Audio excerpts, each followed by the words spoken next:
Let me also thank the host, and that will be directed to the Honorable Commissioner, who is the one here now.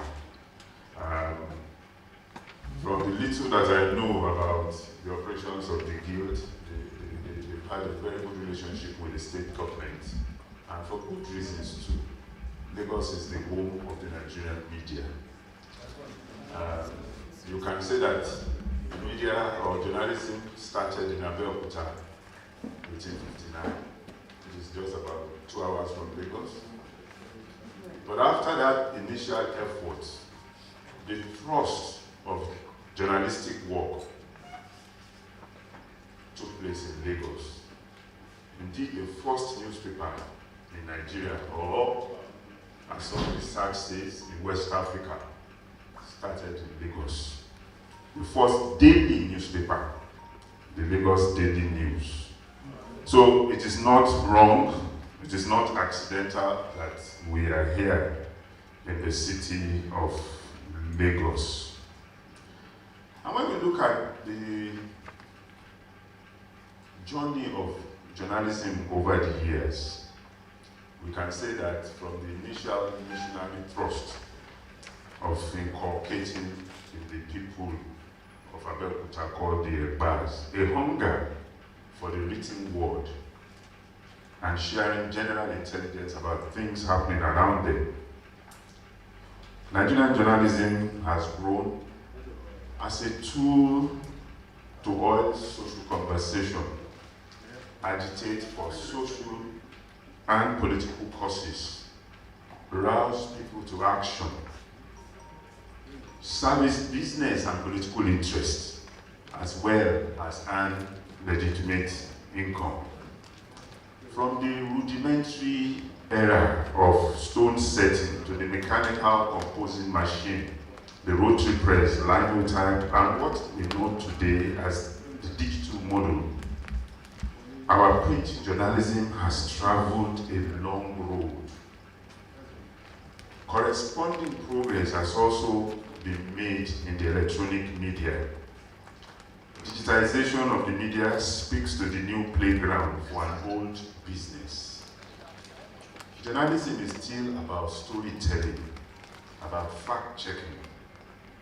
It extols lucid writing, and it requires continuous investment in the investigative skills of our journalists. It requires deeper grounding in the ethical demands of our business. Whilst the essence of journalism as content development and distribution remains the same, the platforms through which the developed content is shared, those platforms change with advances in technology and the needs of the audience. From the analog mode of presenting media content in a package processed by appointed gatekeepers, the digitalization of journalism addresses new opportunities that digital platforms provide. To begin with, the internet as the information superhighway provides the revolutionary speed of developing and delivering information to larger audiences. Through access to interactivity, use of multimedia, and hypertextuality, all these open up new directions of audience engagement and patronage. The cheaper production cost has opened up new net usage, which is well utilized by the social platforms.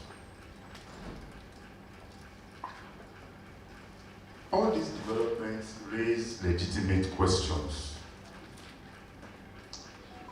How do we use the digital environment to improve the quality of journalism? How do we use it to promote good corporate governance? Can we retain analog managers in an environment, in a digital environment? What can we learn from citizen journalists, bloggers, to improve the reach of our individual platforms? How do we widen the appeal of our content? How do we master the business opportunities available online for media sustainability? How do we get the audience to pay more for our work?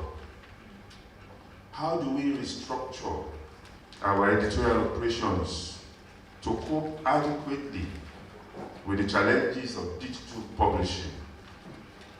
Is the old division between the church and state still to be maintained? In other words, can we continue to promote that division between the editorial side of the business and the business side? Or put another way, how best can we ensure greater market share without sacrificing editorial integrity? How do we promote more trust and separate our work from the antics of scaremongers and hate peddlers?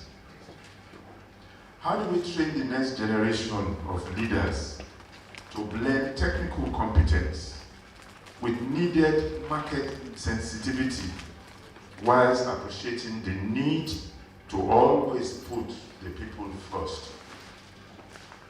How do we promote greater transparency in our organizations to engender public trust? What provisions should be made for regulation? How do we regulate the media environment? The power of media reach afforded by the ubiquity of the internet recommends that operators cannot run away from reasonable control. The earlier we agree on that, the better for the health of the industry. I do not pretend to have all the answers, but I reckon some of those questions and more will be raised and addressed more robustly by the presenters that we have lined up to speak to us in the next 2 or 3 days. Mr. Emeka Izezi, Mr. Kwenika Obuleye, Dr. Tony Nima, Dr. Pius Yonobayedo. We look forward to engaging them, some of the thoughts they will share with us. But I have no doubt that there will be need for better and relevant training. There will be more audience research and more astute business management. I join you in looking forward to what will be a rewarding experience at this workshop. I thank you.